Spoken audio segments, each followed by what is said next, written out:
नमस्ते और स्वागत है आपका भक्ति सरोवर पर। नवरात्रि के दिनों में आपने देखा होगा कि जहाँ भी माँ दुर्गा की पूजा होती है वहाँ माता की मूर्ति के साथ उस परम शक्तिशाली असुर महिषासुर की भी प्रतिमा माता के साथ होती है।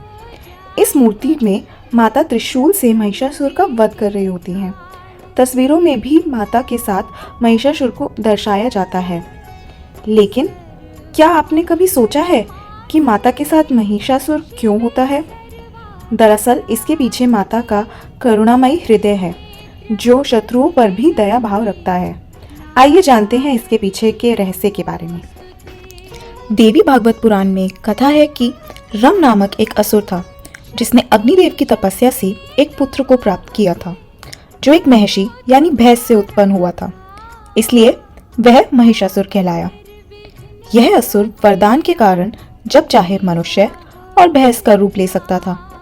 ब्रह्मा जी की तपस्या करके इसने वरदान पा लिया था कि कोई स्त्री ही इसका अंत कर सकती है, इसलिए यह देवताओं के लिए अजय था और शक्ति के मत में आकर इसने देवलोक पर अधिकार कर लिया था। महिषासुर के शासन में देवता और मनुष्य भयभीत रहने लगे।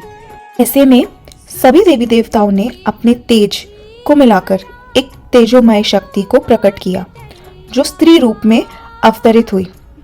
यह देवी माँ दुर्गा कहलाई। सभी देवी देवताओं ने अपने अस्त्र शस्त्र से देवी को सुसज्जित किया। इस देवी ने महिषासुर को युद्ध के लिए ललकारा। देवी और महिषासुर में 9 दिनों तक महायुद्ध हुआ। महिषासुर को अपने अंत समय में माता दुर्गा की शक्ति का एहसास हो गया और उस असुर ने देवी से प्रार्थना की, हे माता, आपके हाथों मेरा वध हो और मुझे मुक्ति मिले। मैं आपकी शरणागत हूँ, मेरे उद्धार का आप कुछ उपाय कीजिए।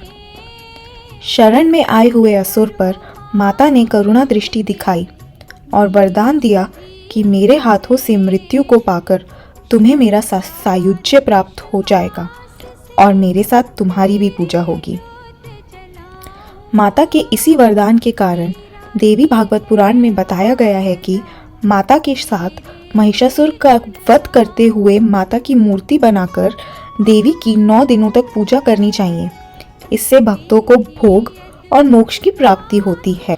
माँ दुर्गा के आशीर्वाद से आपका जीवन प्रकाशमय और शांतिमय हो।